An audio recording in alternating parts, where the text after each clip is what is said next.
Let's podcast. Alongside Joe Giglio, I'm Joe Ovies inside Eford Studios in downtown Raleigh. Thanks to Empire Properties and thanks to Copiers Plus.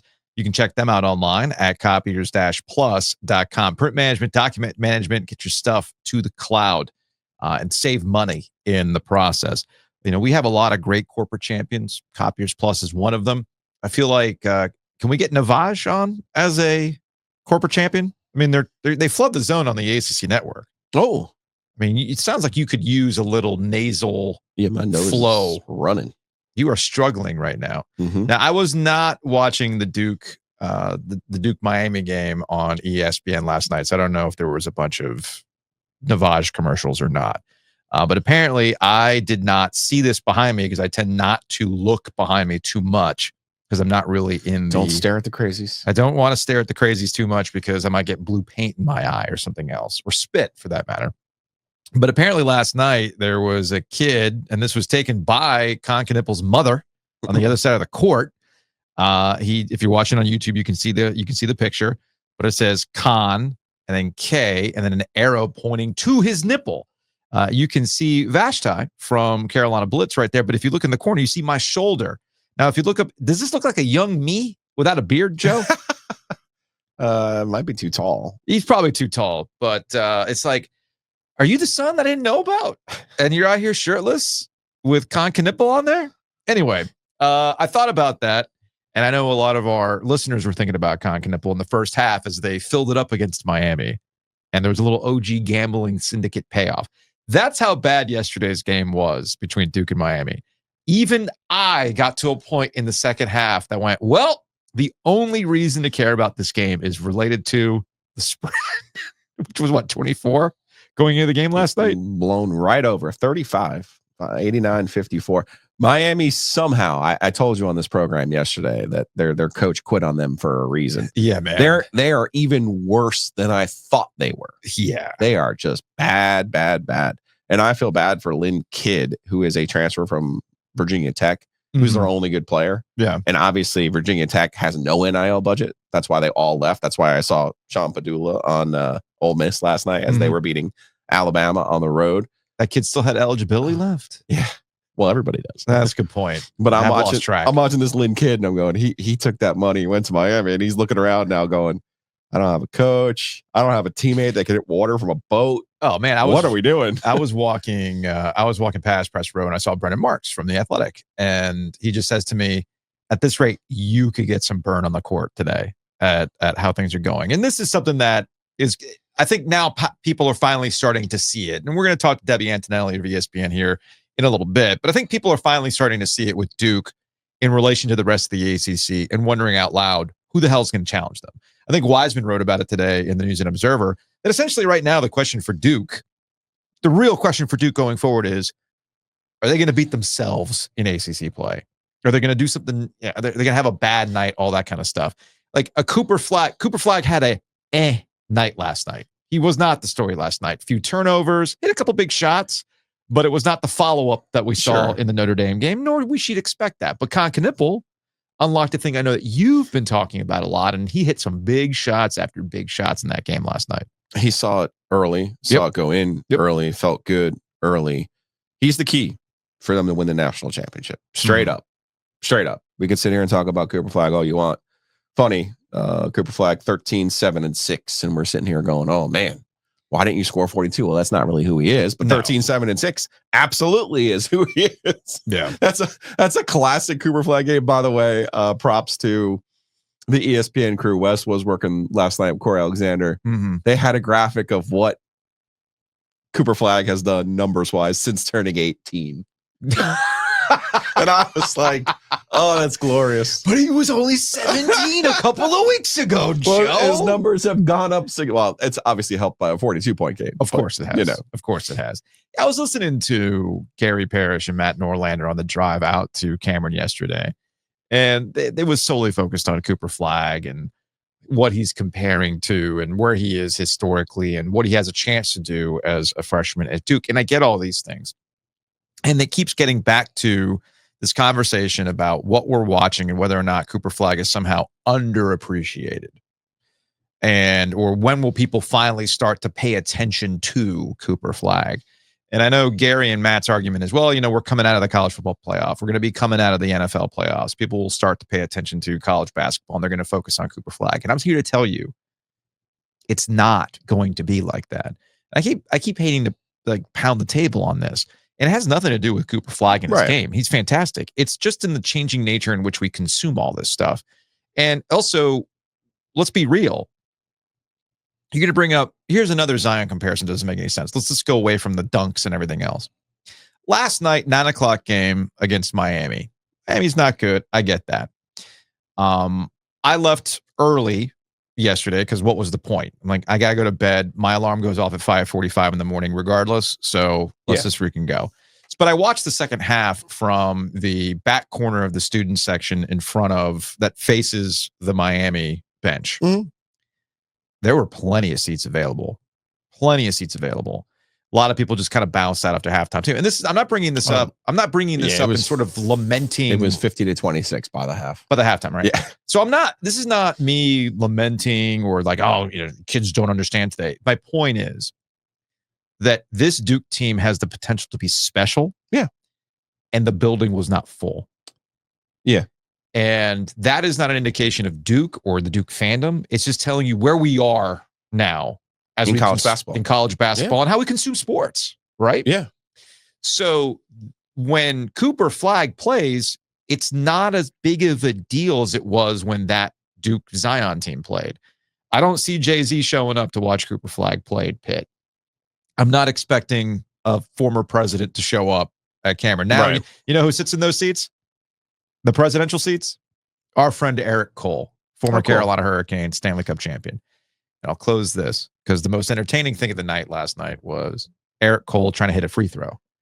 There's a promotion they do at Duke games where they bring a celeb or a former Duke player to go out there and hit a shot, right? Sometimes it's Jay Williams, sometimes it's Eric Cole. Eric bricked it. So I should have given him a hockey stick. I beelined over to him after that halftime thing. And I just stared at him. I didn't say a word. I just looked at him and come on, man. And he just straight face says, that was the most nerve-wracking thing of my life. And my immediate response was, you played in a game 7 for the Stanley Cup. Well, that's more of his element. I mean, well, that's fairness. And that's what I was thinking about too. I was like, well, yes, that was apparently he was practicing. They took him over to the practice gym so he can get some reps in. Did he? And he still bricked it.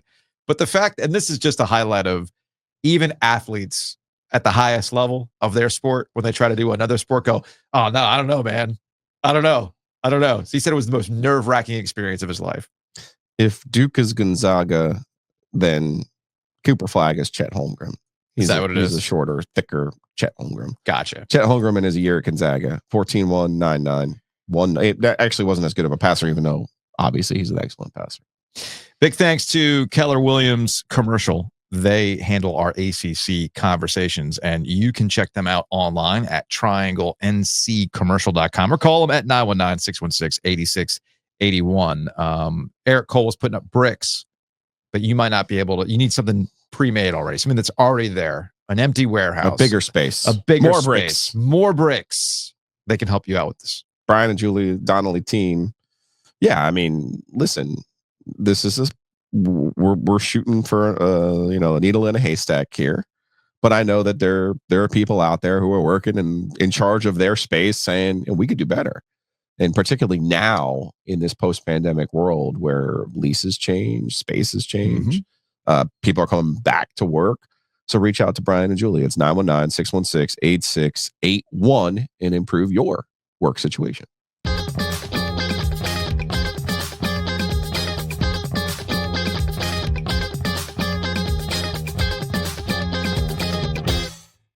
Let's continue the ACC basketball conversation with Debbie Antonelli, ESPN. She joins us now on the Keister Automotive Group hotline. Before we continue, congratulations. You will be honored at Reynolds on Thursday night with the next women's basketball game. That's look, your contributions to college basketball on the broadcast side, obviously your connection to NC State is fantastic. And it's great. You're going to get honored on Thursday night.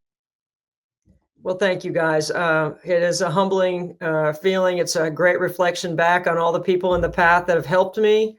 It's a reminder of that 13-year-old little girl who sat on the railing at Reynolds when I learned that girls could play basketball in college and you could get a scholarship to do it.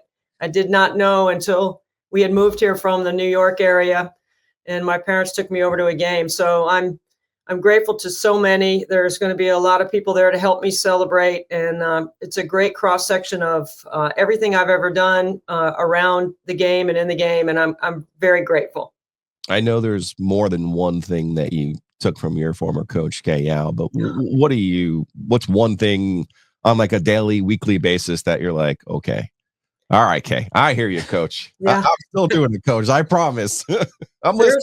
You're right. There's more than one. There's so many. My 30-year relationship with Coach Yao permeates everything I do and every role that I play as a mom, as a wife, as a basketball broadcaster, as somebody that has been able to use my platform to do some good outside the game and around the game and with the game. And that's when I hear her voice when she says, what more can we do? That's great that you did that, but what else could we do? And so there's never like checking something off your list. There's always something else. And I think that's probably one of the greatest gifts she gave me, because it's continued to intrinsically keep me going and motivated to do something else. We hear you on both women's games and men's games, but give us an update on the NC State women. Yeah. Because they have fantastic guards, and Wes has added to that list with Zoe Brooks this year. But I'm curious, when the last time I saw Wes, I saw him over at Raleigh Country Club before the Corn Ferry event. And I said, man, are those guards back? And he's like, yeah. I said, I'm more worried about the bigs. I'm like, I don't know, Wes. I said, I think with those guards, you're going to be okay. And he's like, well, but you know how coaches are in the offseason in particular. But how has it been for our guy this year in his post Final Four season? Well, Wes Moore, first of all, is an incredible teacher and strategist. And I think he's one of the best in our game. If you look at where he ranks right now, he is second all time in active wins behind Gino Auriemma. That's amazing. There's a lot of great coaches out there, but when you talk about the longevity of what he's done, 36 years as a head coach, 14 of which he's been honored as a coach of the year. He's got elite level guards. They have speed and quickness. They have high IQ. They have shot making ability. And when they decide to defend, and that's probably the area that they need probably to step it up a notch and rev up their motor a little bit more. But outside of that, you can't have enough guards. And, Sanaya Rivers is such a two-way player that if he needed, he could throw her on the block. He likes to play 4 out, 1 in. And to his credit and his staff's credit, those interior young players are getting better. Trieger is 6'6" and can shoot the 3. Now, she's going to get tougher and she's going to get stronger as time goes on, but the reps that she's getting now and what that's going to mean when we get to March is really going to matter. Although now I'm thinking about Wes and the Dallas Cowboys and how he's probably wondering what the heck they're going to do with the coach. Probably wants Deion. I'm guessing Wes wants Deion. Yeah, I'm sure he's trying to figure out Dak Prescott's dead cap situation to make it work for Shedeur Sanders and Deion Sanders. At this point. Switching back over to the men's side. Joe and I were talking about this before we brought you on, and I was at Cameron last night, and it's like two things can be true at once, kind of a situation with Duke. I mean, they're clearly great. Cooper Flagg is the real deal as he continues to come on, and John Shire has definitely carried over the Mike Krzyzewski, we're going to play some freaking defense, right? Right. But on the other side, I see Miami and the situation that they're going through. And then I also kind of look at the totality of the ACC. And I do wonder, Louisville's coming on. I really like what Pat Kelsey's doing. Carolina is always going to be a little bit of an outlier because of the rivalry. But I look at the rest of the ACC and how they dismantled Pitt makes me wonder, who can challenge Duke? Is there a team in the ACC that can pluck them in the regular season going into Charlotte for the ACC tournament? I honestly don't see it happening. They've already played Louisville. They played Louisville the first game of the season in the ACC in Louisville. I think we might see in the ACC tournament that there might be a chance to get them, but I don't see in the regular season with the preparation that John Shire and his staff put in, the amount of talent, there's two things that stand out to me when Duke is at their best. Malawach is an incredible shot blocker and presence at the rim. When their defense has that, and he's a lob catcher, rim runner, drop-off, putback guy, right? He didn't even really need a post move, and he can impact the game. And their perimeter size at 6'5" on the perimeter or taller allows them to do things very creatively on the defensive end. It's not anything that's unique, but they can change up their schemes. They have experience there. They can switch 1 through 4 or 5. I think Malawach actually does a really good job on the perimeter. They've got depth. I think John Shire has continued to develop his depth. I don't see anybody beating him in the regular season. That includes 2 games against North Carolina. Yeah. That's how good I think Duke is. I do think, though, when you get to the ACC tournament, I do know that Louisville would love another crack at them. Mm-hmm. I'm holding out hope for my Deeks, Debbie, down there. I think Steve will set the trap for them down there, because I think they'll have a head on a swivel for Clemson. I think everyone's kind of pointing to that Clemson game going, okay, this is the one. We'll see what they do. But, I don't know. Those teams are talented. There's no question. Pitt's talented. What happened in Cameron, I think, was a good sample for everyone else. It's like the alarm should have gone off. Like, if you don't have certain concepts in play and ready when you play Duke, you can't just put them in that week. So you have to be building towards that moment before you get there. And it starts in June. And the good thing about the ACC, because, well, people will look at the league and say it's down. We've been around it a long time. There are a lot of good teams that are remaining that are going to have a shot. And the postseason success of the ACC tournament is measurable. It's there. And I think Louisville's a big surprise to everyone, right? I mean, we weren't expecting them to win 7 in a row, but I've had them 4 times, and each time they get better. Yeah, Pat Kelsey, we were texting with somebody in the Louisville area last night as they were having a fantastic run in their win last night, about explain how it took Pat Kelsey this long to finally get in here, or what State was thinking years back, and that kind of stuff. So it's good to see them coming on. And I do agree with you about Pitt. That was kind of a litmus test for me about where Duke was with the rest of the ACC. And that was a real eye-opening experience. But as you said, the ACC has this history of putting things together in March. That's where it matters. I know that's what Jim Phillips has been banging the table about, and I agree with that. And that's what gets us to North Carolina. They've stacked 3 wins in a row after people have been kind of freaking out a little bit. The losses have been close losses. They don't have anything bad on their resume. Right. What have you seen the last 3 games going into their West Coast? They're not going on a West Coast swing, but they're entertaining some West Coast teams here, starting with Cal. So, what do you think about how this has played out for the Tar Heels? Getting Seth Trimble back and healthy, and getting him back in the mix where he's back to his regular, shake off the rust from his injury, because we've seen obviously in the last 3 games, he's had a little rust to shake off. He definitely changes the way they play. I think he's an important part of what they do. I've had North Carolina 3 times now, and Hubert is so great about the self-awareness of his team, right? That's what coaches do, right? They can break down what they're doing well and then fix what you're doing wrong. And I think, everybody's making a big deal about playing small. Well, if you ask Hubert, he's like, we've been playing small all year. We don't have that dominant big guy inside. Right. I do think Jalen Washington, and personally, I'm not giving up on the kid.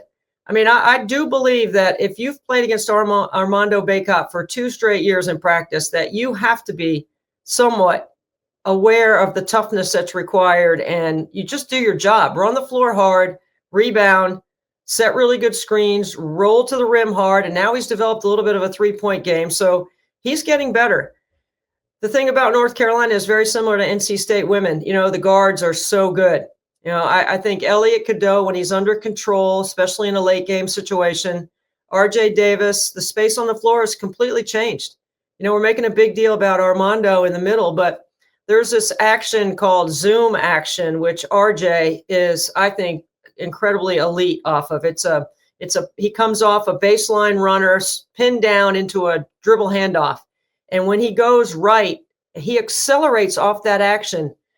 It's really hard to guard. What's different this year is without Armando, right? Because now you're helping off that screen, that dribble handoff. Last year, you couldn't help off that. That's why RJ was able to turn the corner so quickly. So when you break the game down and you get into some of the weeds with North Carolina, they're figuring it out. and that's dangerous for everyone else. That's really dangerous. I just think that Duke is so supremely gifted at so many different positions. North Carolina continues to develop their depth, and they're going to need it. But Duke can throw that size and that quickness on the perimeter at you, and that's a lot. And John Shire has so many different rotations and looks he can go to. Mm-hmm. I think North Carolina is figuring out that, they're elite when they play fast. And, we've seen them have to press when they get down. So there's almost something that shakes up their team when they have some adversity that allows them to, play more free, maybe. I don't know. But I definitely am not giving up on them for sure. I think they'll make a deep run in the tournament. Ian Jackson's certainly coming on. Oh, man. For them. Talk a little bit about that dynamic when you have, and Joe, I love to give Joe credit when he's right. He likes this. Ready? I hate it. No. He said last year that maybe RJ Davis is done playing college basketball, right? Like after he had an unbelievable year last year. Yeah. And I was sitting here, Joe, I'm like, Joe, he's going to make $1 million. Like I almost certainly would come back and make $1 million and play at UNC rather than go make 25,000 or 30,000 in the G League. Exactly. But Joe was like, but he might not want to do that. Yeah. The point being, I actually tapped into Joe's beat days when he was working the beat, when he was an observer for NC State. It was Trevor Lacey, right? Yeah. And Trevor, he was like, 24 years old? He was going to be 24. And he was like, I don't. Yeah, man. Like, I remember that conversation distinctly. And it made me think, I don't know about you, Debbie, but when I'm 24, you're still young, but you also realize how much older you are than an 18-year-old. Than Ian Jackson. You know what I'm saying? Yeah. And you're into completely different things at that point. And that's what I was always curious about. Sometimes you got to leave college, It's just. Well, RJ is a flat out baller. So you're right about the financial aspect of it. I don't know exactly where the numbers are, but certainly he was going to be prepared to make more money this year at North Carolina than I think he would have made if he had gone pro. Yeah. No doubt about it. But to your point about Ian Jackson, he's 18, but when you're going out there and playing, you're not thinking about that. I'm sure there's a lot of ways that those guys connect. And I think the thing about RJ, he's not a loud, vocal. You don't see him doing a lot of talking on the floor. I don't think he's like that in practice very often. That's a role that he's had to take on. Mm-hmm. And he's still growing in that role. So that's an important piece, like talking on defense, guarding your player, and rebounding. And then whatever else you do around that. I think that's where you start. Every coach starts with that. And I think Ian's getting better at it. Certainly RJ can help him there. But, guys, the NCAA is considering giving everyone a 5th year. And then I've heard conversation about potentially a 6th. Mm-hmm. So I don't know when the train's going to get back on the tracks where it's got some guardrails on it, but the train is fast moving and the kids are in charge. The kids are in control. I've always just found that an interesting dynamic because we can look at other situations where it's not that they can't play together. It's just sometimes it's already difficult enough in the era that we're in. As you said, that this thing is all sorts of messed up with 5th year eligibility, COVID years. We could get a 6th. 7. We have open transfers, the portal and everything else, and which I'm fine. I mean, let the players have autonomy, but it does put strain on the coaches and these rosters where we kind of do have to shift our own timeline and how we talk about these teams. And I know North Carolina fans were very upset because they came up short against some blue blood programs this year. But that's also understanding that you're piecing together these guys that have not all played together. And this is their one shot. I mean, really, to get back to Duke, it's impressive that John Shire has been able to get all this to work around 2 key pieces that are 18, freshmen, right? And Cooper Flagg and Con Knippel. So but he might not be able to do that next year. Joe, you're always on this year-to-year basis when it comes to college basketball. And it's just interesting to see those things play out at places like Carolina, that's a new concept for them. I mean, this is a new concept for Carolina to have these kind of year-to-year things and see where it goes. Well, if I had North Carolina and Memphis in October. Mm-hmm. October 15, I think, was the date. It was the St. Jude Classic out there. And if anybody goes back and watches Drake Powell and Ian Jackson, you will see in the last 11 or 12 weeks how much those guys have improved. Yeah. The pace of play is a legit thing. Like Ian Jackson's trying to dribble and he's ahead of the ball. The ball's behind him because he can't get it out in front, or he's trying to play so fast, or he's nervous, or, all those things have sort of disappeared. I had North Carolina in the Florida game in the Jumpman Classic. Yeah. And there were 3 straight possessions down the end of that game where Florida was switching. Hubert Davis put Ian Jackson in the switch. Ian ended up with a guy on the top of the floor in the middle third, and 3 consecutive times he scored. Mm-hmm. And so I think if I'm, RJ or any of the players on the team, like, I don't care how old you are, I want to win. So my responsibility as an older player is to help make you understand the culture, how hard it is to do what we're doing, and here are the things that you can do to help us win. I care about winning. So I want to help my teammates be the best that they can be. And that's where the leadership or that age gap can actually help, because there is a North Carolina way. And I'm sure RJ is sharing that with the younger guys. Yeah, much like you want to play, you want to call games. I am consistently impressed by you and West Durham and everybody else. I was catching the end of the Stanford game, and you guys were talking to Sanaya, and I think I don't know if it was you who asked Sanaya, like, the West Coast travel and everything else. Like, no big deal. I'm sitting here thinking, like, wait, wasn't Debbie just on the East Coast not that long ago, like calling a game, and now she's like, what? Like, you got to be tired at this point calling all these games. No, I'm not. I'm energized by it. I love it. I mean, this is my 37th year on the air. Travel's a part of what we do. Yeah. Anybody who complains about it is probably not as passionate about it as West Durham and myself, because I know Wes isn't probably complaining about it either. Some of it is a choice, I went out to the West Coast a day early so that I could, be better prepared for 2 games, because I did have the Stanford men against Virginia the day before. So, ESPN doesn't always like to put us back to back. I think Wes and I would like to arm wrestle them for that. But I went out there also on a day early. I went to watch Santa Clara play. So I went to see Herb Sendek. Our guy. Melanie. Oh, man. How is Herb doing? We haven't talked to Herb in Man, I tell you what, in that league, the West Coast Conference, it's all about Gonzaga and St. Mary's. He's going to get one. He's got a good team. I watched him play in overtime. They beat Oregon State. West Coast Conference is all dialed in on hoops, right? I mean, they're trying to get multiple bids every year. Yeah. Herb's team is good. They could be an NCAA tournament team. They did beat Stanford. That win continues to get better, I think, in the net ratings. But Herb's great. I mean, same Herb, right? I mean, I was going to say, someone who could not have possibly have changed. Coke and a hoagie, day tight compartments. I'm sure he's dusted off the hits. 1/16 for the conference schedule. He's the same, and Melanie's the same, and they're great. Fantastic. I love that. Hey, at least somebody from NC State gets to talk to Herb all these years. I love Herb. Herb and I go way back. When I was a director of marketing at Kentucky, my first year, I was an intern. The next year, I got named director of marketing. Rick Pitino came in. So the first 3 years of Rick Pitino at Kentucky, Herb was on Rick's first staff with Tubby Smith, Ralph Willard, Billy Donovan, and Herb. And so I go way back with Herb, way back to the, 1990. 37 years. You got a job when you were 18 out of Apex High School? Yeah. Right out of grad school. Debbie Antonelli, we appreciate the time as always. Congratulations. Ring of Honor tomorrow at NC State. And we'll talk to you later. You guys are great. Thanks for having me on. I appreciate everything that you do. And I love having a chat with you guys about hoops. Thanks. Housekeeping.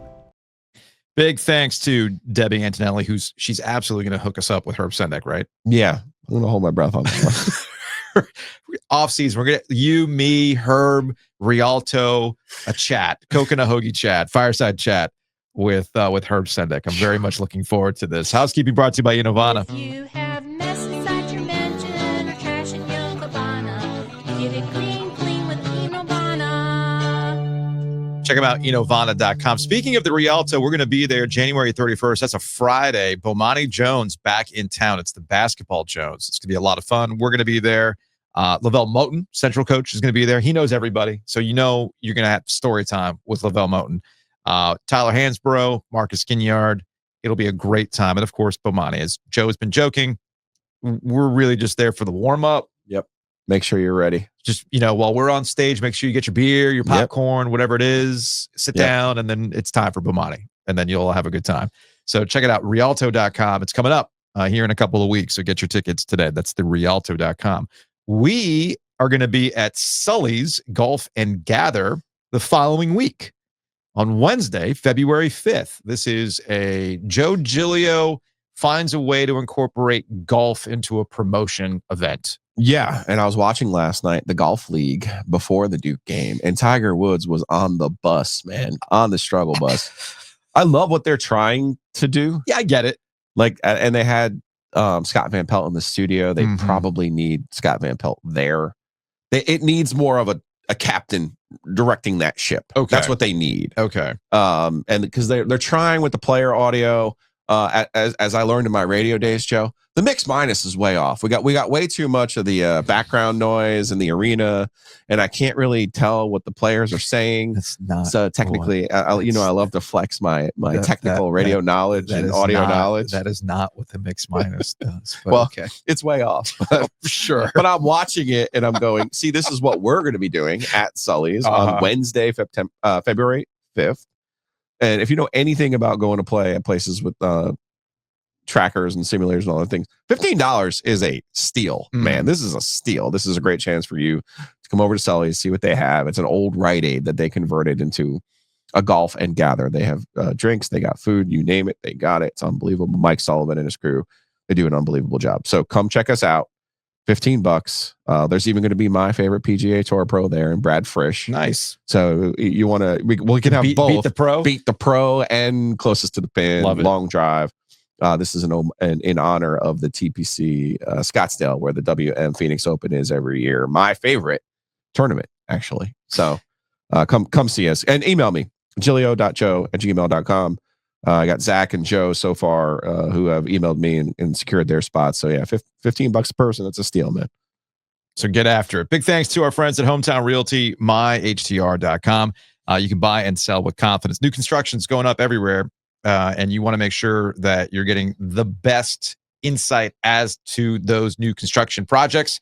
We're talking builder incentives, financing, all that kind of stuff. So Hometown Realty can help you out on that. Let's say you buy that house. Let's say you sell a house. You got to take it to closing, or you have any other number of legal contractual needs. Whitaker and Hamer. Check them out online at wh.lawyer. Again, that's wh.lawyer. Big thanks to our friends at Two Roosters. You can check them out online at tworoosters.com. They're rotating flavors. They got the Secret Pint of the Month Club. More importantly, they do have gluten, dairy-free options. It's Brookio this month, which is brownie, cookie, Oreo cookie. Buddy, go get it. If you want to have a decadent night, see, this is where I cut back. I watch on that gluten dairy, so that way I can just fill it up at Longleaf. Go to longleafswine.com. I've been told the youths are into brunches. Apparently. And Longleaf has a fantastic brunch. So go check them out online at longleafswine.com. Great barbecue, great sides, but they get crazy with it from time to time. And what they do with their brunches are fantastic. I was going to say, I was looking at their socials the other day, and they had a brunch with some sort of French toast, banana, something that looked fantastic.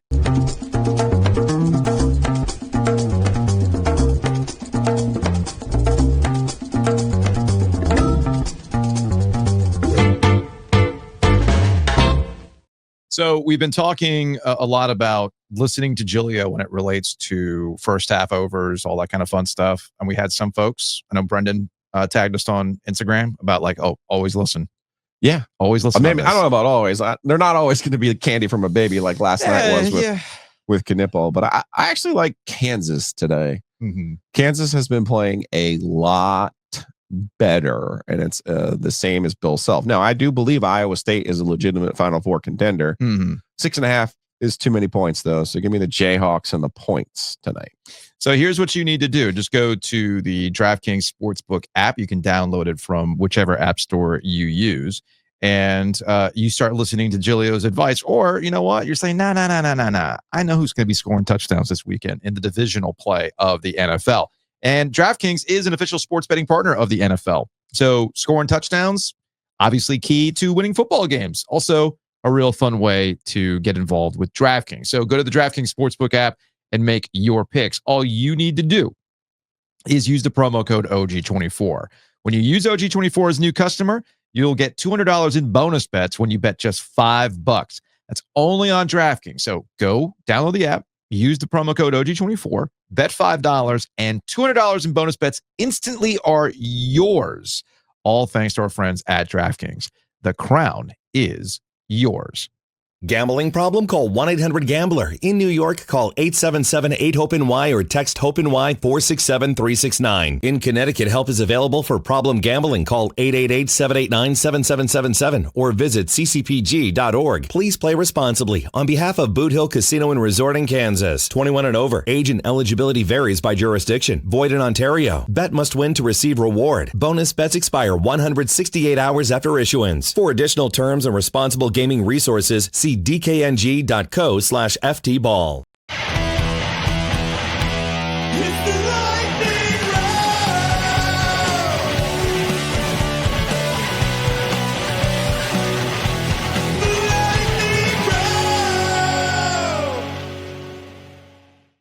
All right, let's get through some NFL news and notes. I feel that the Deion Sanders Dallas Cowboys talk, I saw one story that was accusing ESPN of the tail wagging the dog as it relates to Deion Sanders and the Dallas Cowboys. Like, let's put the two entities that create the most amount of content for us together and see if this will happen, even though it might not really be a thing. But there is one way to make it a thing. Shedeur Sanders. This was Colin Cowherd. Michael Irvin was on, and I thought, you sent this to me. I felt like this was, the algorithm knew exactly what you were looking for, Joe. And I do too. That if Shedeur went to the Cowboys, Deion would accept the job. I believe 100%. And I can tell you, good sources have told me that. Who's Michael's source, you think, Joe? What a mystery. I didn't send it to you because I think I found it at like 3:30, although I sent you that one pretty early. You just sent it earlier this morning, yes. There was Deion on some sort of talk show talking about Shedeur and how he was going to handle his NFL career. And again, I'm not sitting here acting like I'm the smartest person on the planet. But just as I told you that Nick Saban was going to retire, just as I told you that Tony Bennett was going to retire, I told you that Deion Sanders wants to coach his son. He doesn't want to coach in the NFL. He wants to coach his son. That's why he took his son to Jackson State. That's why he took his son to Colorado. It's easy to do, he's though. This is a very identifiable trait. Of course. You are the general manager of your son's hockey team. I coached my sons when they played rec league basketball. Mm-hmm. His son just happens to be super talented. Both of his sons are, but it's the most relatable thing about Deion Sanders there possibly could be. Easily. But the thing is, and this is where I start to say it's a little bit more difficult to pull this off. Okay. For a variety of reasons, right? It's not very clean. In college, yeah, you could take it wherever you want to go, or even in high school. Yeah, I'll coach you in high school, I'll coach you in college, and we're good to go. And in the case of LeBron James, your son, it was not a highly sought after talent in the NBA. So you can manipulate and you have the power. I don't fault LeBron for doing this, but I want to be clear. I don't fault LeBron for doing it. But it was easier to get Bronny because of where he is as a talent. Okay. Shedeur is not that. Shedeur is being viewed as a top 10 potential NFL draft pick. Yes. Okay. So that factors in. And the Cowboys have the 12th pick. So now you can do some things to move up to go get Shedeur Sanders if you want, but then that gets to the other complicating factor. What the hell you do with Dak Prescott? Right. They just signed him to a new deal this past year. And I'm over at Over the Cap right now. And if I know me, capologist Joe Ovies over here. If they were to cut him before, they were to cut Dak Prescott before June 1st. They can't. It's $151 million. They can't. Okay, they can't do that. No. And if you do it after June 1st, it's $90 million. But hey, Joe, you don't take a cat bath. But so that's kind of where things are right now in those complicating factors. Now, could you hire Deion Sanders and draft Shedeur Sanders? And as we are learning in the NFL, maybe it's in the best interest for Shedeur to not start his rookie season. You can sell me on that. You can sell me on that. Yeah. But that really is a tough needle to thread, man. It really is.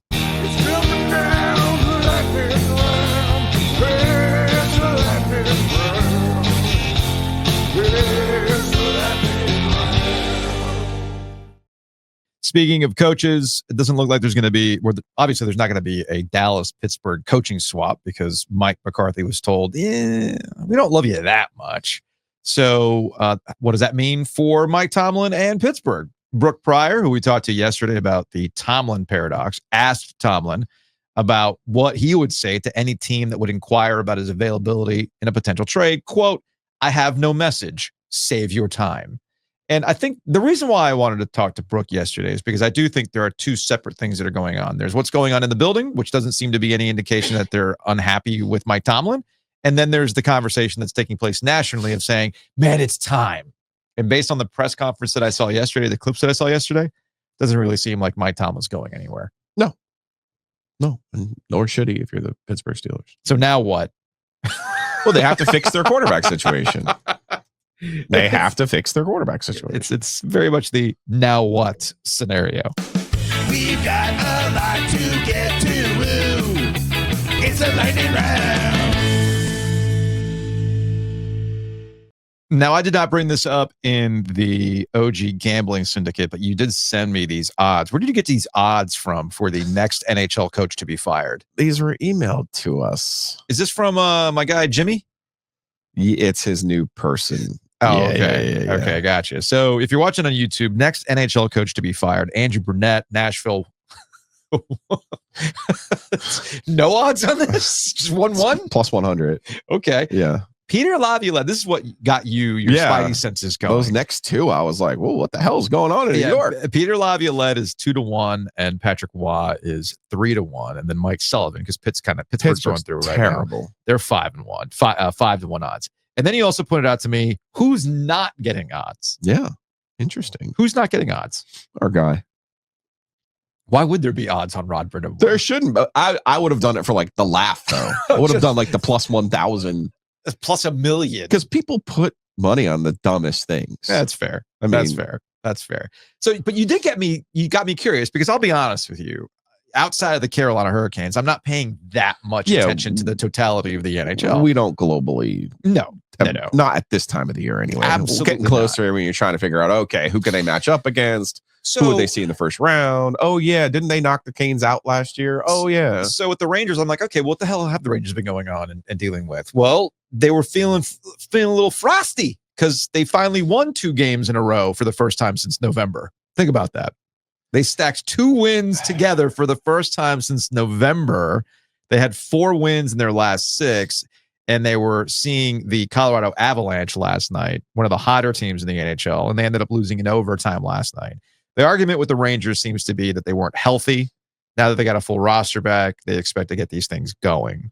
That remains to be seen. I get that with injuries, you have to power through those, but that seems to be the angle coming out of New York. They've been benching Chris Kreider as well. You know, Chris Kreider, the hero from the playoffs this year. Yes. You know, it's their version of Kokanyemi / Natchez hasn't Lafreniere, their number 1 pick that they got for losing to the Canes in the bubble, 24 points in 43 games. They were expecting him to make a big jump. So I looked at it and I was like, damn, the Islanders are in last place in the Metro and the Rangers are in second to last. Like meanwhile, look at Boston. Boston's going through it. They're a mess as well. So now this is something that was absolutely on my radar because it meets my my need for media drama. Sure. So, I haven't been following this. You are better at this. This happened over the last couple of weeks, and there's a show on WEEI called, what is it called? Jones and Keefe. Okay. And one of the hosts, Rich Keefe, said there was an issue between Brad Marchand and David Pastrnak. And this was long-time teammates. This was the quote. The locker room is a disaster. And David Pastrnak is at the center of that. Pastrnak has told the team he doesn't want to be on the line with Brad Marchand, and it may stem from Brad Marchand calling out Pastrnak for some of his play. And Brad did not appreciate this. So this was from, as I pulled this up on YouTube, this was from a couple of days ago. What are we talking about here? Yeah, 4 days ago. And Marchand decides to just put the radio show on blast. And the fact that this guy has a platform and he's just making stuff up is embarrassing. Every sports market is different. Every sports market is different. What's the last thing you should do in the Boston market? I know the first thing I would do in a Boston market, the meatloaf. But in that Boston market, what's the last thing you should do? I mean, it probably wouldn't be that hard to try to figure out if it was real or not, right? Like, you've been in the locker room before. You know when people are. Well, that's the problem. A lot of these guys don't go to the locker room. Okay. Yeah, I don't know anything about the person. I'm not. So that's the. So I don't know anything about it. That's an issue number one. A lot of these guys don't go to the locker room. Number one. Number two, the last thing you want to do in Boston radio, which is the whole premise, the whole ethos of Boston sports talk radio, is to be the asshole. Straight up be the asshole. Okay. And Brad does this. How do you think this radio show is going to react to this? Here is this was from today's 15th, this is the 13th, is from Tuesday's show. I'm sorry, Monday's show. And here is this Jones and Keefe guy responding to Brad Marchand. Stand by it. I do love the response where people are like, well, Marchand said it's not a thing. So like, obviously Keefe's wrong. It's like, yeah, no, you know what I expected was for Marchand to come out and be like, yeah, you know what?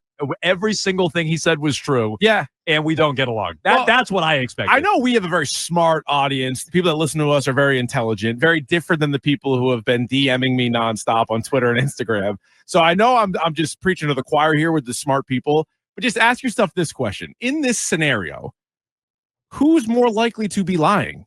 Me or him? You want clicks, Keith.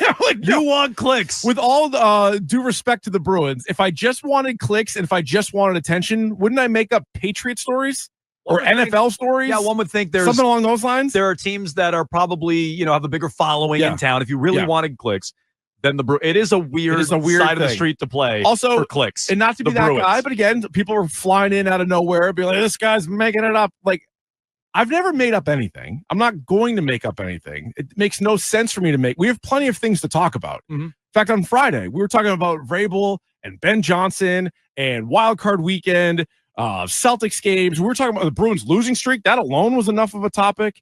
And then I got this information from someone I've gotten a lot of information from. I'm like, I'm going to pass this along. And then people lost their minds about it, including the player at hand who was asked about it. We'll get into what he had to say. But yeah, I was shocked. I've had a bunch of Bruin stuff, and not to do like the resume thing every single time. But I feel like we have to sometimes. I think, so congratulations. You have now made the radio host the main character, which is what a Boston radio host loves to do. Any Northeastern Corridor sports talk show host, favorite thing, their favorite thing. I did that. Main character. Yeah. I'm the main character. What I love, low-key, about that entire exchange is every market has a sport that the radio hosts feel like, you're lucky we talk about you. Oh, yeah. Like they were basically he was treating Boston Bruins hockey. Let's think about this. He was treating Boston Bruins hockey as though we were talking about, I don't know, ECU football or talking about App State or whatever it is. Like, be lucky we're talking about you, man. So congratulations, Boston. You got what you need. Exactly what you need. There are many topics for lightning round today on OMG. We did take a slight hockey break there. One quick thing about the Carolina Hurricanes while we're in this hockey break, and it's brought to you by Happy and Hale. I was actually at Happy and Hale yesterday, and who did I see at Happy and Hale yesterday, Joe?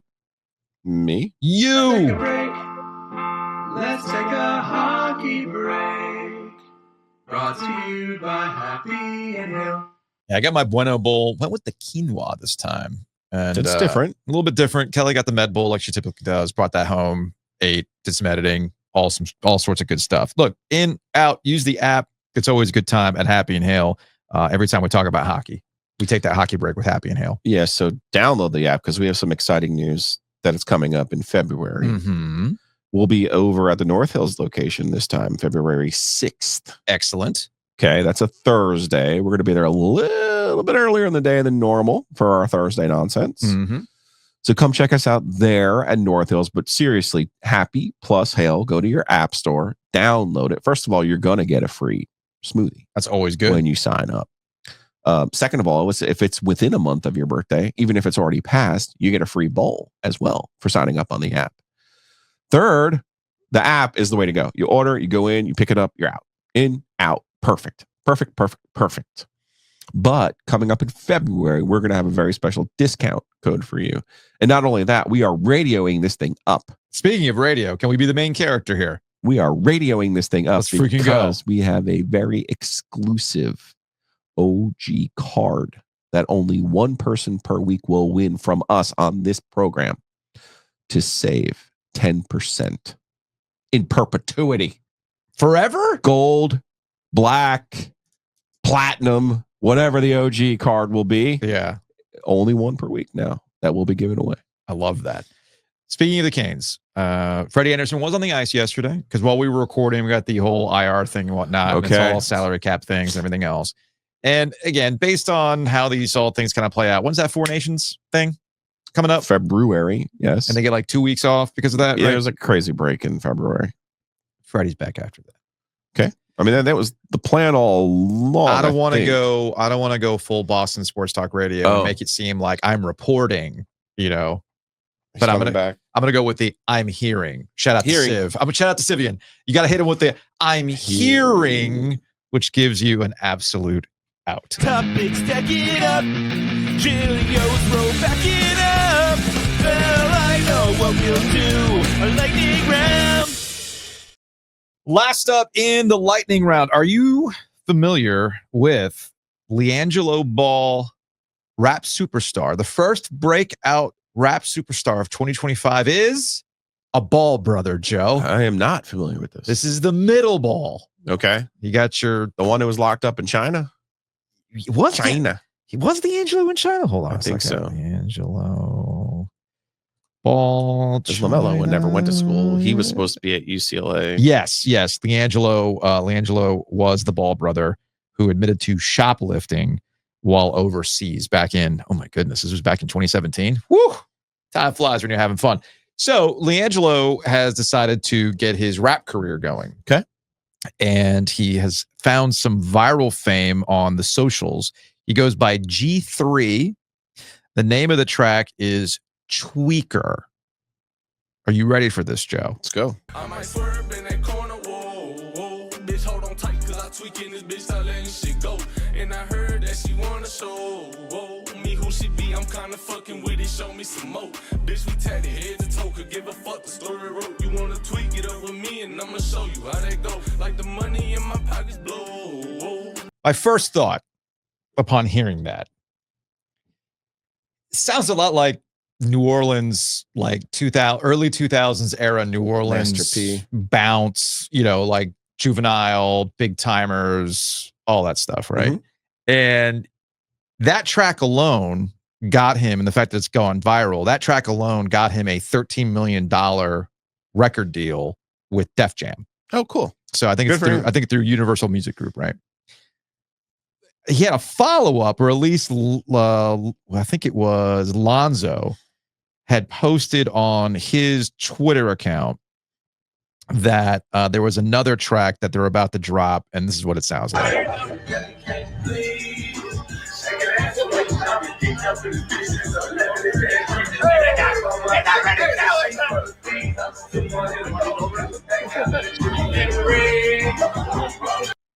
So apparently that's going to be the next track. The reaction to the track has been that it sounds, again, like I said, it sounds a lot like that era of Big Timers, Manny Fresh, all that kind of stuff from back in the day. And this has made some of the old timers, not the big timers, the old timers, different. Okay. A little annoyed because it's like, yeah, guys, this music has already been made. You're just kind of ripping off music that was 20 plus years ago or whatever it is.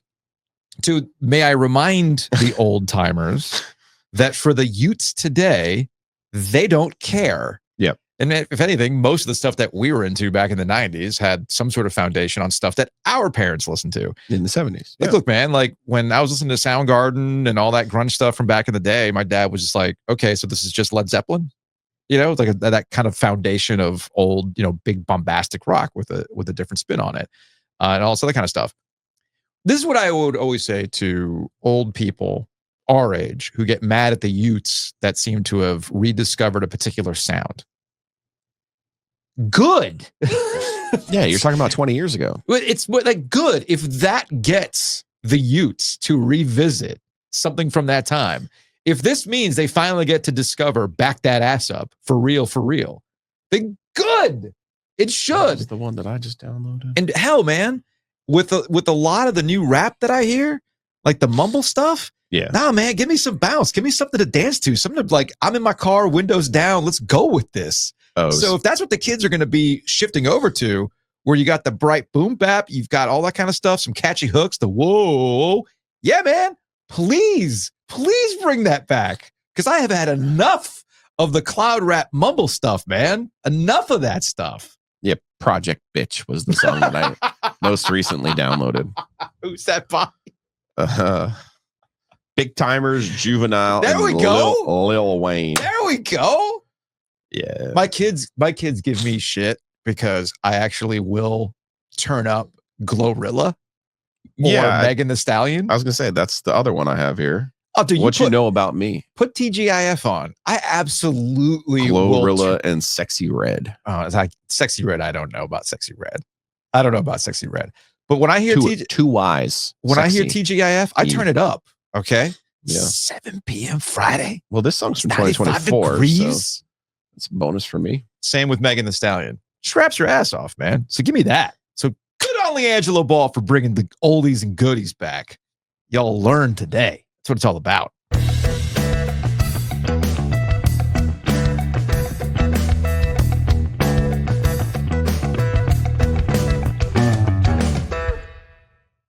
Topics we're stacking up. Giglio was row-backing it up earlier in the week. You can row-back it up. Go to rowback.com. Use that promo code OG20 to save 20% off your order, Joe. I need to hit up the guys for prizes for the OG golf outing, February 5th. That's what I need to do. Oh, get some goodies? Yeah. That'd be fun. Yeah. Let's make that happen. Once you get that rowback hoodie, it's tough to take off. Our guy Sam, every time I log into Facebook, Sam's rocking the OG rowback. I love that. I love that Sam is repping it in Disney and everything else. I know we've had some other listeners repping the rowback in Disney. So you can rep. Just go to rowback.com, use that promo code OG20. I did not see our guy Matt Davis at the Duke game yesterday. Maybe he took a night off. 9 o'clock. 9 o'clock on a Tuesday against a bad Miami team. I'm not going to blame him. He's probably going, you know what? I can better use my time saving people money on home and auto. Exactly. So you got to get back to the lab, save money for you. Give him a call, 919-779-8277. You know what I could have used last night? I was kind of hopped up, all right, watching basketball, got the juices flowing. I'm not going to lie to you. I saw you on the screen and I was like, man, I would be asleep right now. Well, my brain was working. I was listening to new Bad Bunny on the way home. So I was already kind of hyped up. I know I'm Cuban, but suddenly I'm like, I want to go to Puerto Rico. Let's go. I needed to chill out. You get hyped up in the Bad Bunny. Turn the volume down. I got to turn the volume down. You can do that with Nature's Relief. Check them out, Nature's Relief, hempstore.com, RELEAF, hempstore.com. It goes beyond things like gummies or pre-rolls. They also have alcohol alternatives, even in wine, that you can check out, all thanks to our friends at Nature's Relief. Big thanks to our friends at O2 Fitness as well. O2 Fitness Clubs, it is more than just a gym. O2 Fitness, so much more than a gym. It is, because as I was at Happy and Hill yesterday, I saw they've got their partnership with Loop Nutrition. Loop Nutrition makes it very easy for you to understand how to eat better without compromising flavor and feeling full and everything else. So you can contact o2fitnessclubs.com to find out about Loop Nutrition, or you are a broken individual like Joe Giglio and you need that Theragun just like jammed into your neck. Renew Physiotherapy can help you out with that. As Giglio falls asleep over there. I was like, just thinking about the Theragun. Yeah, Theragun, cupping, dry needling, heat, TENS, you name it. We're attacking this thing. So go to o2fitnessclubs.com.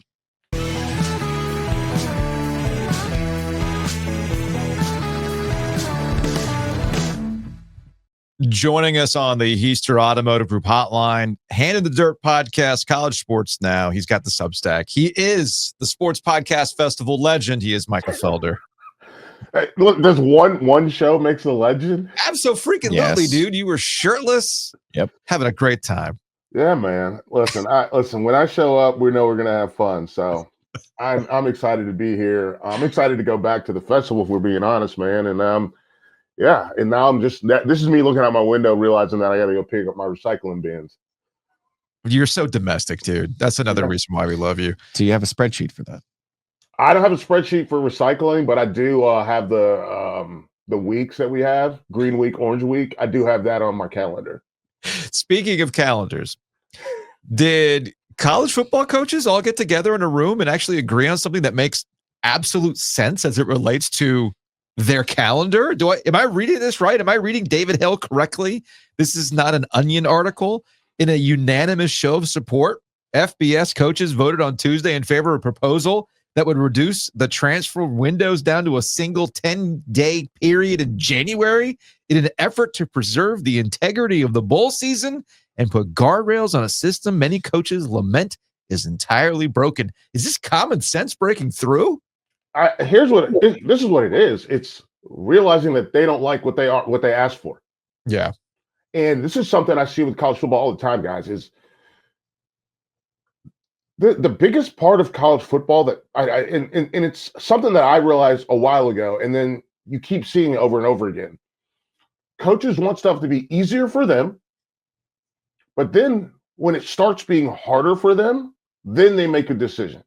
When it starts not, like, sure, you can say that they're saving the integrity of the bowl games and, they want to make sure that this thing works out right. No, that's not what they're like. This guy might get a thing that I don't get. I don't want him to get the thing if I can't get the thing. Mm-hmm. So nobody gets the thing.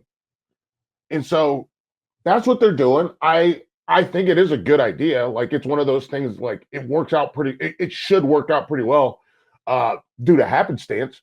But they're not doing this out of the kindness of their hearts. They're doing it because it made everything harder for them. It made going to a bowl game harder for them. What do they have in their contracts?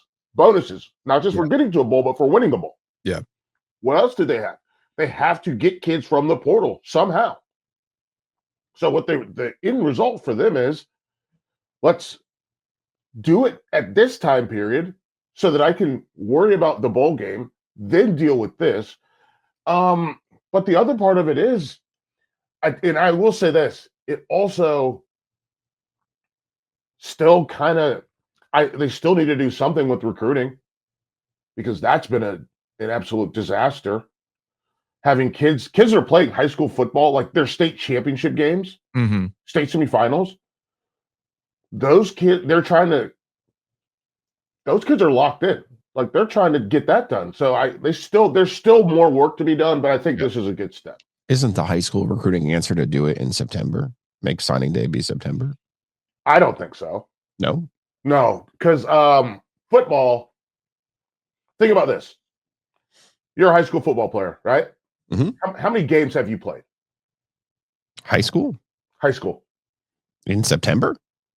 No. I'm saying, going into September, how many high school football games have you played? You probably played 2 at that point. No. In your career. Oh, sure. In your career. It goes by state, but yeah, 12, 14, 20, maybe if you're realistically, if you're on varsity as a freshman. I was. Well, yes. But if you're on varsity as a freshman, you're starting on varsity as a freshman, let's say you play 12 games. Yeah. Then you play 12 more, 24. So 24 turns into 36, and then maybe you get 2 more. So there's about a 38 game sample size. Before this, and this kid is 17. Mm-hmm. This is before he's even like fully grown into his body. I think football's the hardest sport to recruit because you don't know what this kid's going to turn into. Yeah. Small sample sizes. Now, what if you play JV? They're not looking at JV tape. No. Yeah, but they're not looking at JV implies tape. that right now there's a lot of movement during their senior year. Is there really that much movement during their senior year? I think there's a lot of growth that comes from junior to senior year. That's different. Growth is different. Movement is another thing. What I'm getting at is the people who are locked in and who are committed. Right. So that's fine. Stay committed. I think the opposite of you. What I think we should just go back to February. Okay. I agree with that. They should just go back to February. The season's over, and then you got to lock all these things in, and having 2 signing periods just doesn't make any sense to me. And I understand what they did with you can take visits. Was it started with July, August, whatever, you can take visits. Those aren't visits, man. That's not a real visit. You don't get to experience, like, you don't get to be around the team for real. You don't get to be around the team in their environment. You don't get to be around the school when school is in school.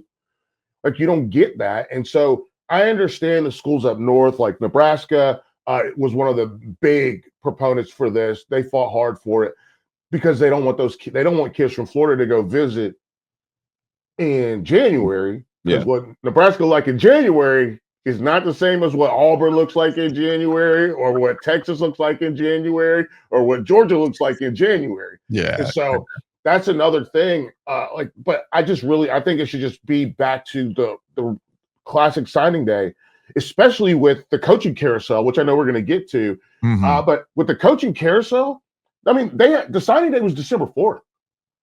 And I did a show, but it was like low action, low activity. No, they asked me to do a 2-hour show for signing day. And I was like, hey man, there ain't 2 hours worth of content. No, here. there's not there. One signing day, there's plenty of content. I will say this, Bill Belichick provides plenty of content for us. Yes. And I'm, speaking of the portal, this is what I'm curious about. Oftentimes we see this in the real news cycle, in the real world, where there's a lot of things that are going on that distract you from actual things that matter, right? Like, we're gonna go annex a gigantic continent because we can, but even though there's things on the ground that actually matter more.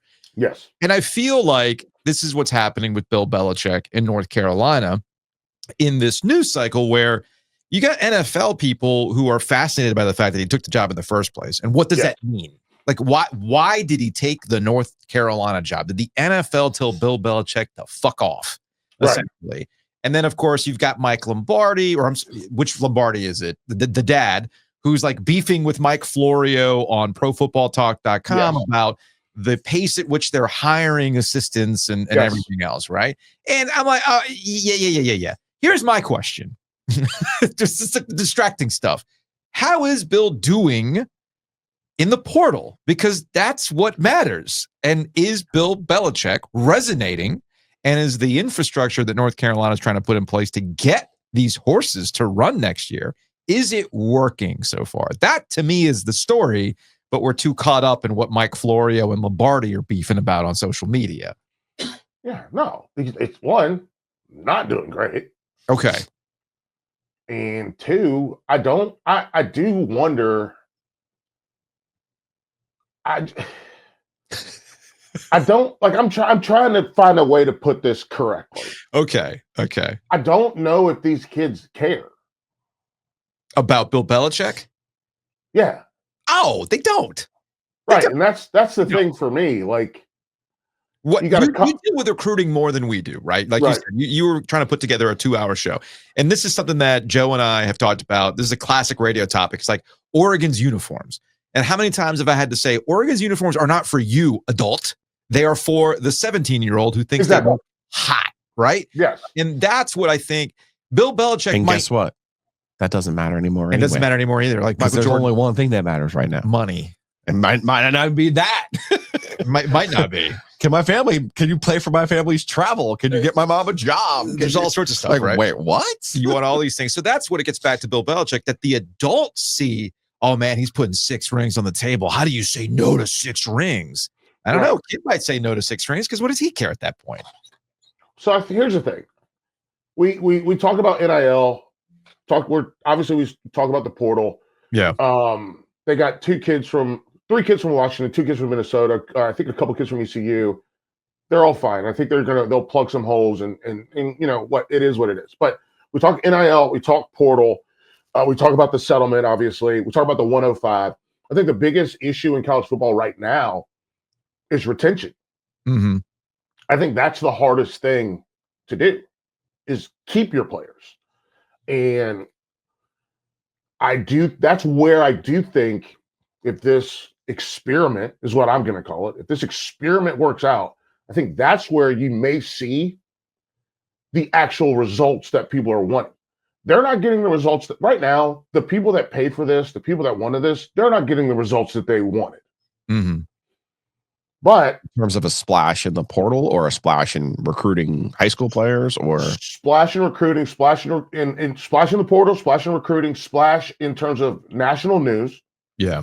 All the national news post-hire has been about the skepticism that he would stay there. Yep. Okay. Yep. And- The buyout, all that kind of stuff, right? Well, here's the thing. Here's what I never thought about this because I'm mostly a college football person, but talking to NFL people, they're like, and by the way, I didn't know I could cuss on here, but once you did it, the training wheels are off, baby.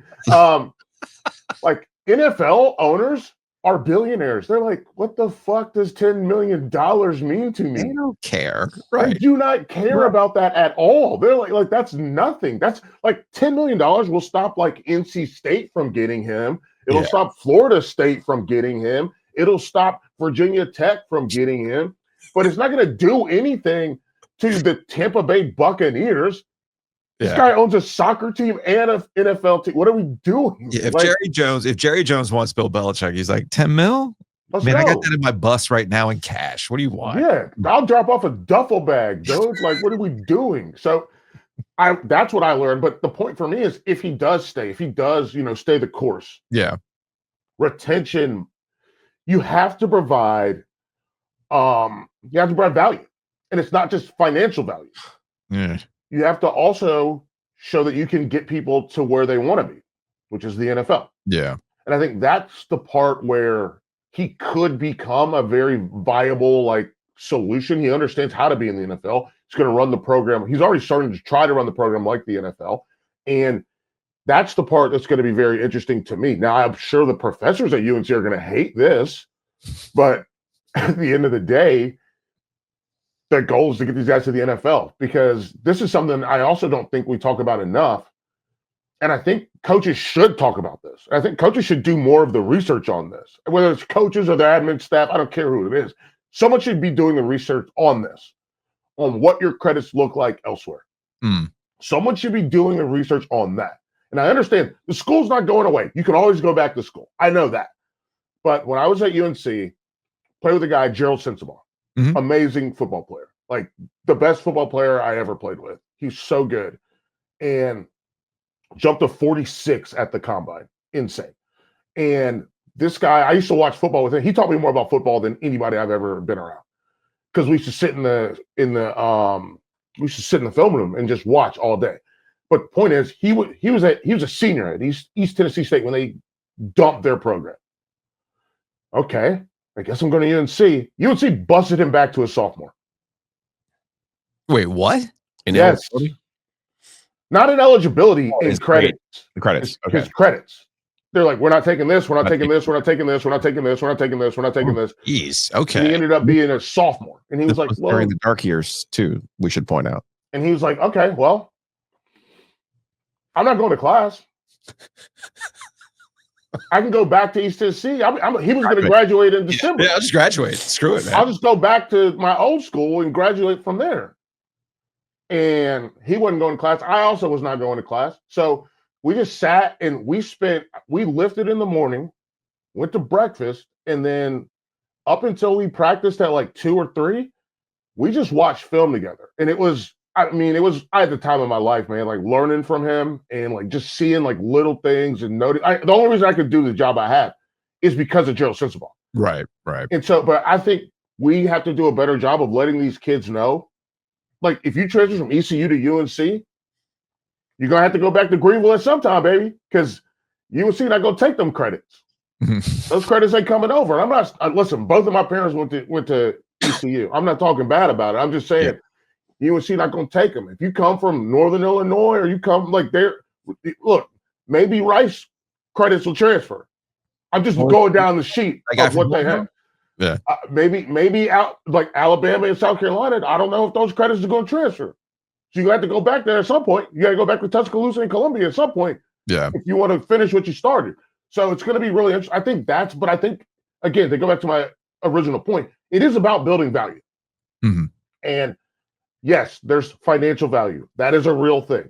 Between NIL and the settlement and how they distribute this money, there is value. That's value. That's financial value. But there's also, you have to make the credits matter. You have to make development matter, showing people that they can become a better football player here than they could be somewhere else. It's not just playing time.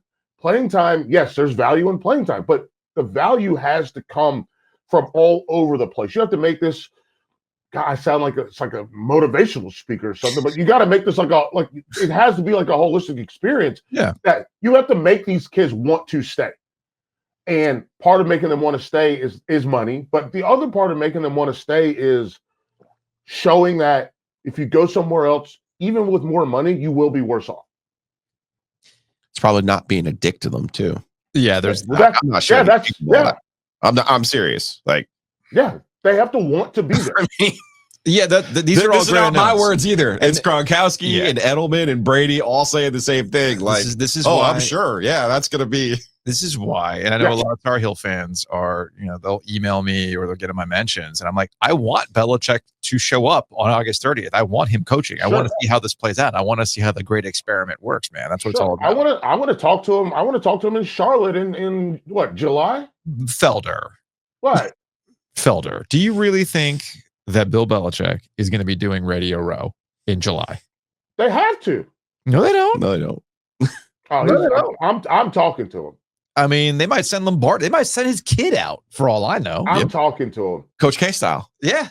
I'm talking to him. All right. We'll see what happens. Speaking of see what happens, who you got? Notre Dame, Ohio State. Who you got? Man. I need ACC legend Riley Leonard. Let's make this happen. I'm leaning Ohio State. Here's a problem. So this is my biggest thing, and I wrote about it for the Substack. There's a cover one kind of like problem for both of these teams. Ohio State likes to play cover one. Notre Dame likes to play cover one. Cover one is single high safety, man coverage. Riley Leonard is the problem for Ohio State, right? They have one problem. It's Riley Leonard. Now, that could be a big problem because those are first downs. First downs turn into touchdowns. So when I look at this, I see Riley Leonard, and if Ohio State's playing cover one, that means when you play cover one, you man turn with your receiver. Let's say a receiver's out here. You man turn with him. Oh shit! I just knocked off my stapler. Stapler's fine. As long as it's not a drink. As long as it's not liquid, man. Otherwise, your setup gets ruined. Trust me. I do that all the time. That's why I keep my water on this side of the table. Yeah, that's what mine is on this side too. But over here. You take that man turn. Quarterback's back there. Your back's to the quarterback. So all you have are your defensive linemen and maybe a linebacker if the tight end doesn't go out or if the running back doesn't get out into the pattern. So you turn your back to the quarterback, and you turn your back to a quarterback like Riley Leonard, he could steal yards. There's a crease, he's going to go get him. And this is a man that won a playoff game with 90 yards of passing. That's insane. Like, that should never happen. Then you flip it over, and Notre Dame, Marcus Freeman, they like to play cover one. Okay, you're going to play cover one. Well, they got Carnell Tate. Their worst receiver, their third receiver is Carnell Tate. He's an NFL player. Then you throw in Emeka Egbuka. He's an NFL player. Then you throw in Jeremiah Smith. That's an NFL player. If they're going to play cover one against Ohio State, you can't cover all three of those guys. Their defensive backs are good. They're not good enough to cover all three of those guys. And they actually use their wide receivers unlike Penn State, right? So that's good. That's a whole, don't get me started, man, because Ryan Day he pissed me off for 12 games. And then all this, and then it's and then on the 13th game, he was like, guess what? I remembered I had these guys. Oh yeah. You know who else Ohio State has? And if it was 2024, I would make a bigger deal about it, but I'll just make it about Charlotte, and I'll make it about Josh Downs and his uncle Dre Bly instead of his dad.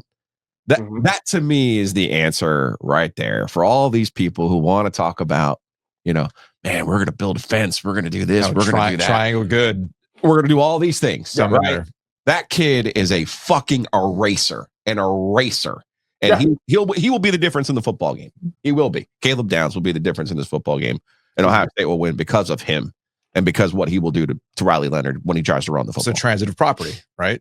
Right. So both Tar Heels and Wolfpack get a claim on that one. Just saying. It's the big thing for me, though, is like I'm looking at this and I'm like, I just throw the ball far and you'll win. Throw the ball far and you'll win, because there's this old school thing, right? Old school football was run the ball, run the ball, run the ball, run the ball, 3 yards in a cloud of dust. Because if you throw the ball, only 3 things can happen, and only one of them is good, right? Yeah. One, you get a completion. The other one, the two are bad. Interception or an incompletion, right? Now, throw the ball far. Guess what's going to happen? I've kind of broken it down to 4 things. Pass interference, almost instantly, constantly called, even on terrible passes. Yeah, you hate that. Ball could be 5 yards out of bounds, and they're like, what? Are you kidding me? Pass interference.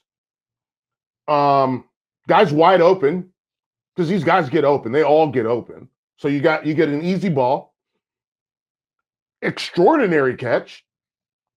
Thanks to these amazing gloves. I don't know if you guys have you touched these gloves? Yeah, they're insane. It's nuts. Like they are wild. Like it's some Spider-Man stuff. do you remember when we were kids and watching Sports Center and the top 10 and there would be one-handed catch for over the course of all of the NFL games? Yeah. And now every single kid is doing what they practice one-handed catches. They just do it. So an extraordinary catch. Okay, so that's 3 things that are good.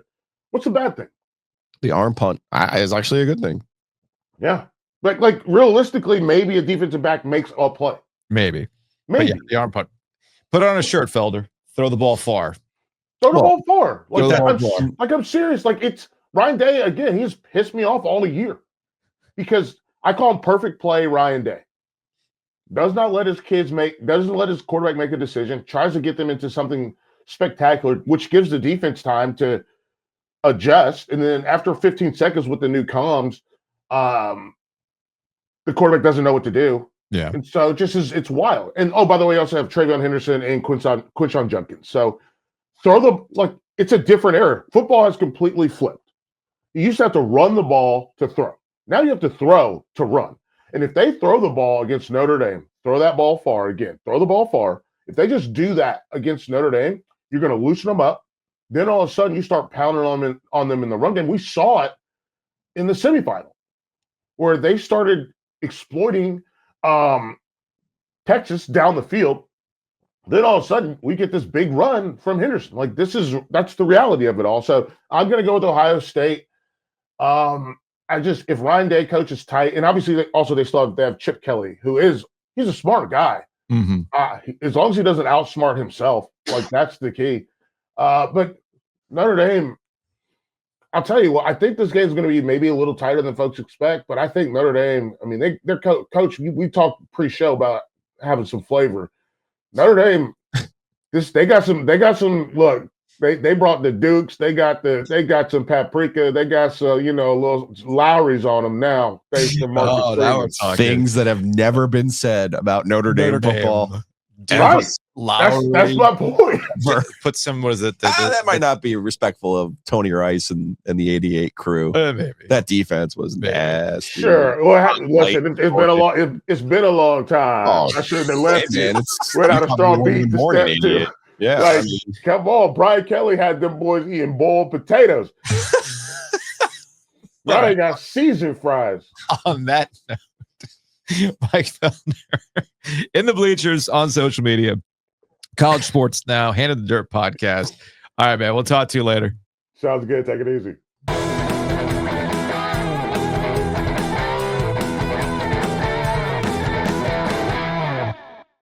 Big thanks to the Butcher's Market. You can check them out, thebutchersmarkets.com. They also bring you the OG mailbag, which drops every Friday into your OG fans feed. So go to ogtrianglemedia.com to sign up for that. And of course, make sure you check out the Butcher's Market OG mailbag every Friday. In the meantime, you can head on over.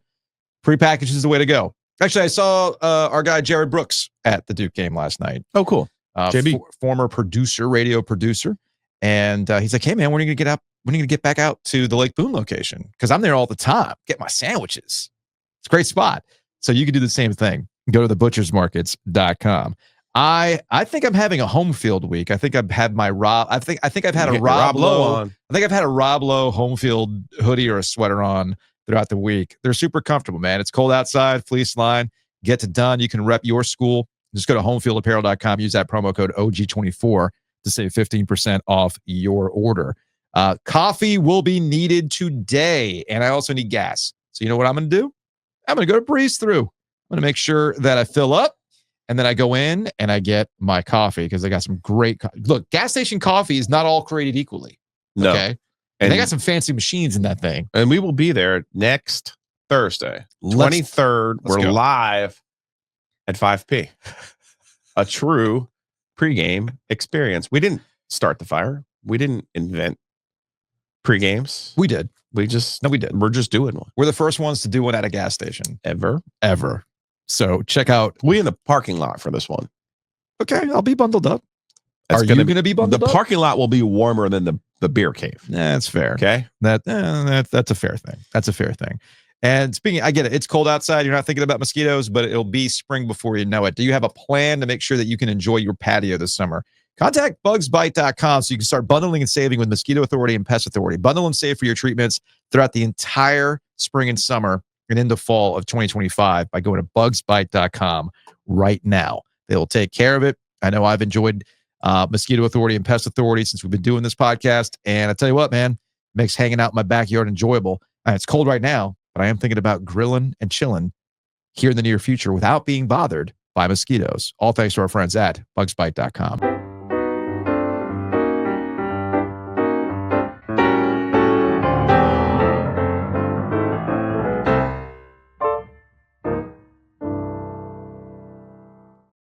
All right, let's get out of here on some Hey Joe to the YouTube comment section from Colby. I think the 311 inspired correction jingle is my favorite on the show. Definitely biased though.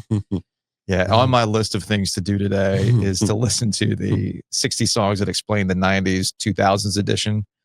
311's Amber is the song that they're focused on. That song does make me feel some type of way. I saw 311 with De La Soul at Walnut Creek like 20 years ago. More like 25 years ago for thinking about it. It's a hell of a show, man. A hell of a show. From Will, maybe you don't watch to see Duke win, but I'm hoping to witness the 6th greatest day in American sports history. Duke is the only reason I engage with sports at all. We have a very weird relationship with the Duke fans in our audience. It's fine. It's fine. It's fine. From Tim, Dak has a $103 million dead cap money hit if he's traded before June 1. Right. Oh, before June 1. If he's traded. I didn't bring up the traded thing. Wow. I only brought if he was cut. If he was traded, yes. Wow. So wait a minute. What a poison pill that is. Wait, do what? You know what? I think because of that YouTube and the guy bringing it up on the comments. All mixed up, you don't know what to do. I guess we'll clarify and correct something or two. Cause you know what Joe is not the first or the last. You may have gone wrong in the past. There you go. There's a clarification on the Dak Prescott contract from Cord. That little white piece of correction paper was for typewriters, Joe. Did Gibbons have the IBM Selectrix when you were taking typing? No, I was taking typing at Boca Raton High School. I had already moved on from taking a basic typing class, but I do remember when I was at St. Joan of Arc, we did deal with some typewriters back in the day. But no, I get that correction tape was for typewriters, but it was a separate ribbon. I'm talking about the ones that are in that visual that you can go buy at any old office store that you just put on a normal piece of paper. Yeah. It's a totally different People thing. will never know. Yeah, that's From Ramar, please tell me we will be getting a GIF of Brooks' reaction to Giglio's Rooney Mara digression. You were talking about Kate Mara. Kate Mara has shown us all of her stuff for like the entirety of her acting career. That's what I was referring to. I could not recall a time. What movies was she in? Yeah, just Google it. I did it yesterday. I would say don't do that on the company Wi-Fi, but guess what? We are the company Wi-Fi. And who's going to look, right? You know how many times I would search things up on my phone with the Wi-Fi off just to make sure? Oh, at the other place? Yeah. Or even like on in general, like on any other Wi-Fi or whatever. Like, yeah, I'm not going to do that. From Jason, State fans are so triggered and soft, especially when we say not our rivals. And that fluke run last year was just that, a fluke. Everybody who on that topic is triggered and soft, including you, Jason. The fact that you're all worked up about these types of things. From Jake, but Giglio, it always delivers. The Austin Rivers game is the one that got me back Because there was a while there where it was like when Duke was good, they would win. When Carolina was good, they would win. Or if they were both good, the home team would win. Sure. And God bless Brian Ives, but he was the creator of the in the last 50 games, the score is now. And it wasn't until that Austin Rivers game where I was like, okay, all right, you got me. And then there have been moments since then that have surprised me. So yes. All right, last in the Hey Joe. I got a Hey Joe from you because you're the Kirkland signature expert. Will Dalton, who's the producer for Josh Cann's radio show at WSJS. He shows up. I have a variety of issues with this.